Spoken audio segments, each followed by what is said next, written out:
Good morning. We're out on a guided ride today. Mike and I are leading it between us, but today's a bit different because we've got Mike's actually on the front, but he's got Charles with him.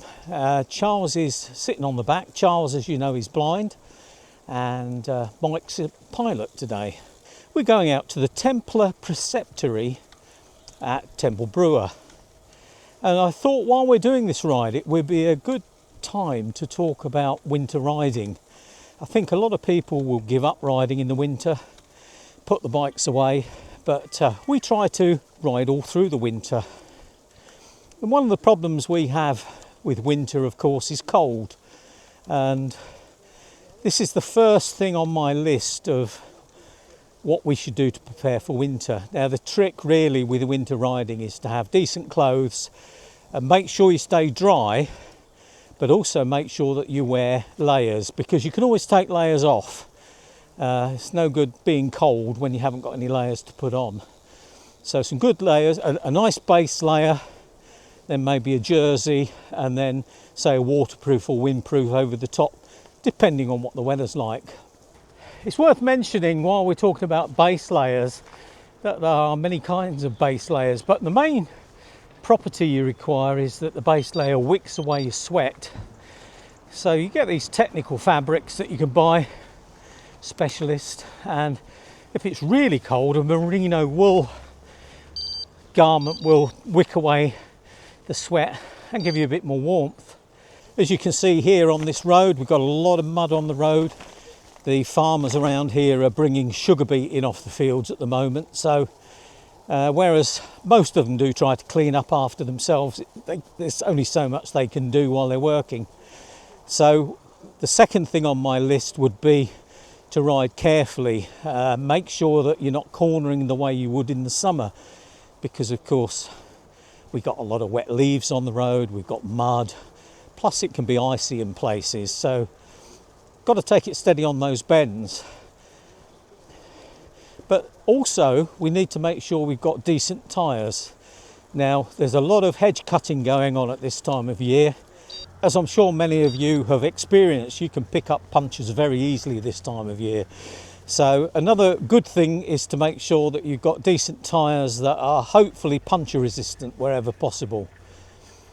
That's going to save you the agony of having to mend a puncture with freezing cold hands on a miserable wet day. But you need to be prepared for that, of course, so you've got to take spare tube with you. Is the quickest way of changing it. Make sure that you've got your Tyre Glider or whatever to get the tyre off. Another important aspect of winter cycling is lighting. Now, we tend to use a be seen light all the time, even in the summer, but they're even more important in the winter. And as you can see from this group, we've all got some lights flashing away. Most of us are using the Garmin Varia radars, so we know what's coming up behind us. I've also got the Redshift arc light pedals fitted, so they're flashing away. Just go to the junction, Roy. Yeah, I'm coming up. Let this car go by. Okay, coming by. One of the big barriers to cycling in the winter is motivation to go. You look out from your nice warm house and you see that the weather's miserable outside, it's quite cold, maybe a bit drizzly, and you think, I really don't want to go. But if you arrange to go with somebody else, even if it's one person, it's much more likely that you'll go ahead and meet them.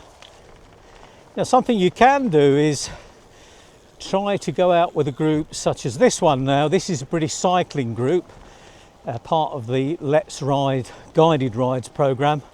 Mike and I are leaders. So if you have a look on letsride.co.uk, you'll see any rides in your local area. There's also the CTC groups that are part of Cycling UK. But if, like me, you find there aren't any groups in your area, you could consider becoming a leader yourself. Now, I know Cycling UK, they do courses.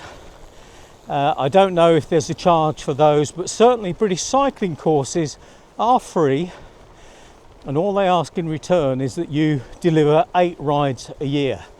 Now I think Mike and I are already on about 30 rides this year, so there's no real difficulty in putting those sort of groups together.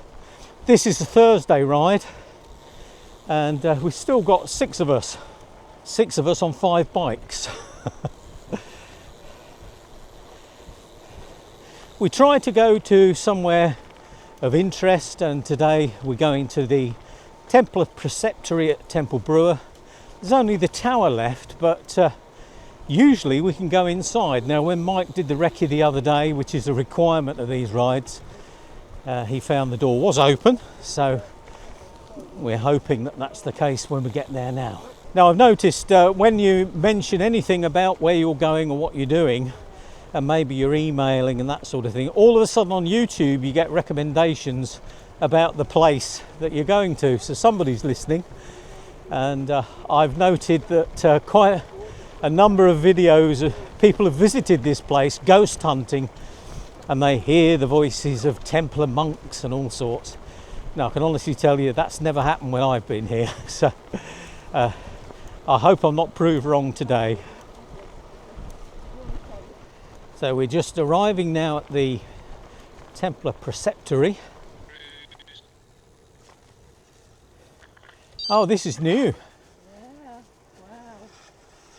Yeah, wow. This is much better access, isn't it? This place used to be in the middle of a field, but as you can see now, we've got lots of different places built around it.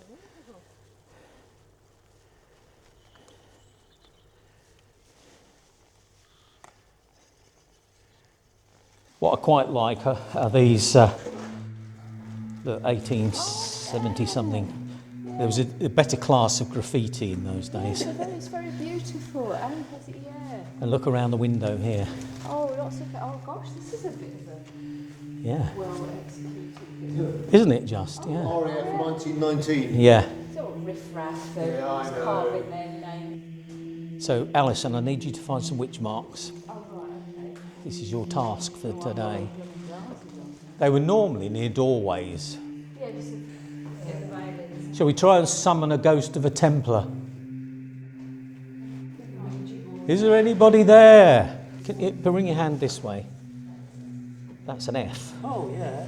Oh, blimey. Yeah? Oh, yeah. So, What letter's that, do you think? well, it's going to be an R. That's right. Yeah. Spot on. It's neatly done, isn't Yeah. Just come over here and feel this one. Just see.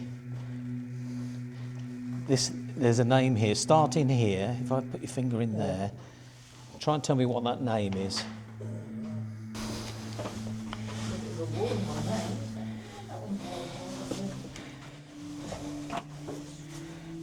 Right, Charles, you've just got a few more to go.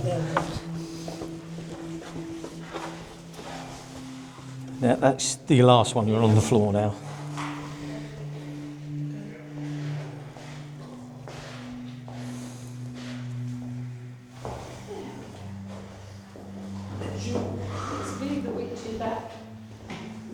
Alison, yeah, these are the different marks as well. Some of the other marks, I haven't found those. Yeah, I saw one up there. There was one like that. Was there? Actually, up Oh, right. there. And they've got on the way up as well. Yeah. I think there was a couple of levels on the way Yeah, up. yeah.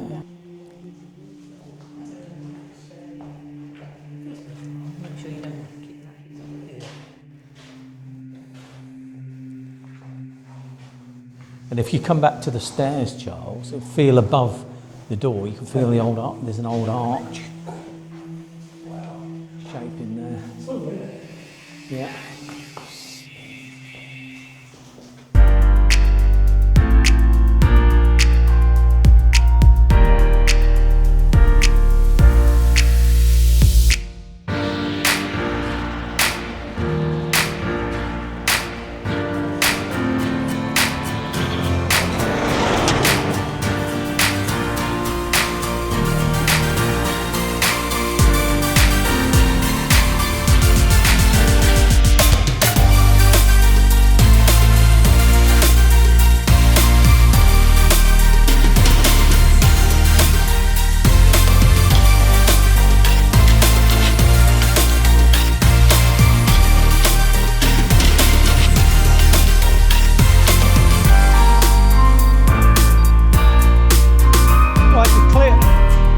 quick, you're clear, you're clear, you're clear.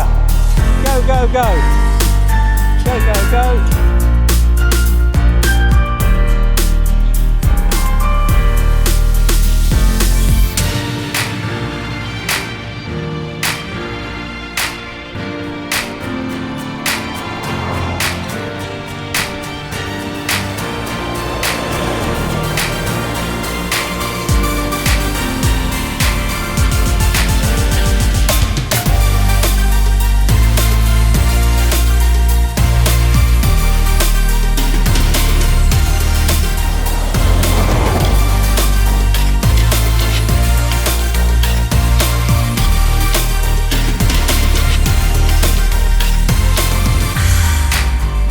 Tell me when you want to know. There's one coming up fast now behind.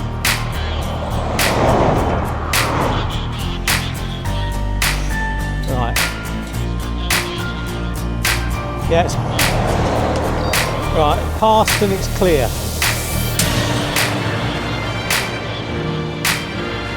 I've got the signal.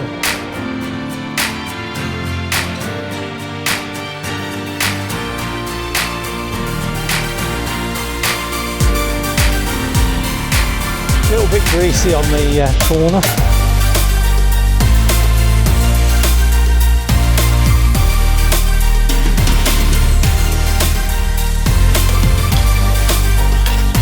Hiya.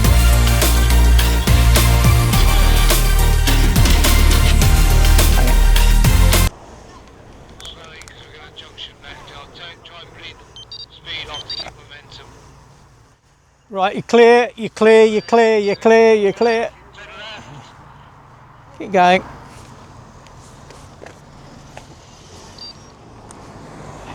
Easy, easy. We're going to stay slow behind. Slow, slow, slow, slow, slow, slow. Slow. You have us to pass. Thank you. Whoa, whoa, whoa. Thank you. Right, obviously under instruction there. Thank you. Ready to move. I'll get on. I'm on. Ready. Go. Go. Go, stop, stop. We're going to carry on, Mike. Okay. Yeah.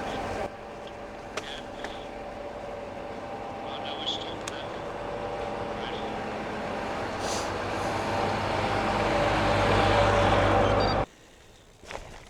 Lots of leaves.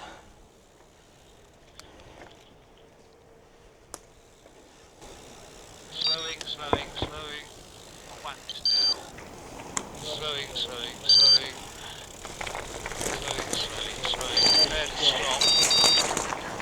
Stopping now. Stopping it. There we go. So we're coming to the end of our ride. We're losing the light quite fast. It's a dull day. So just as well, we're nearly back. It's been a good ride. Well, that was a pretty successful guided ride. We came back on that last bit through Belton Parkland, which was beautiful. All the deer are out there. But now at 2:45, heading back through Grantham, it's school run time. So, got to be really careful. Here's a good example of taking the lane here. There's a car, even though I'm out in the lane, there's a car trying to squeeze by me. So, got to watch him in case I get clipped off.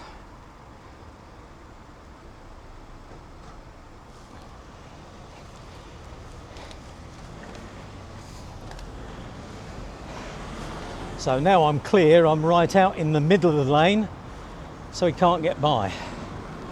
Or she. This is in fact where I got knocked off that time, in just that situation.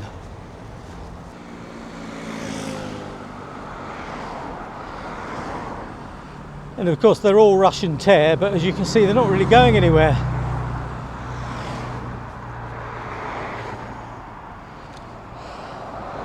I'm going to zip across now and get on the cycle path.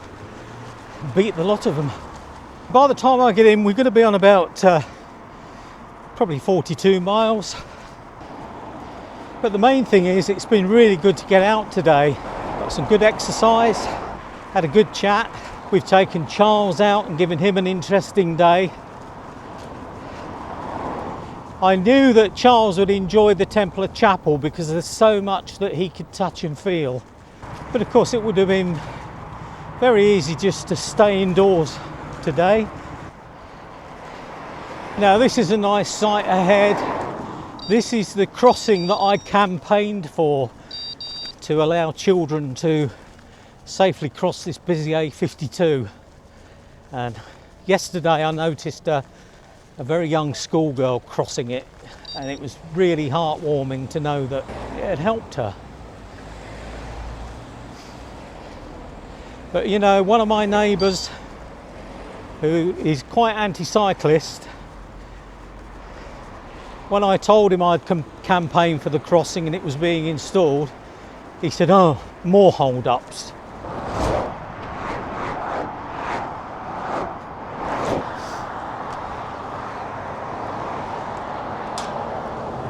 So as I near home, I'll say goodbye to you. Thanks for joining us if you made it this far, and look forward to you joining us next time. Bye for now.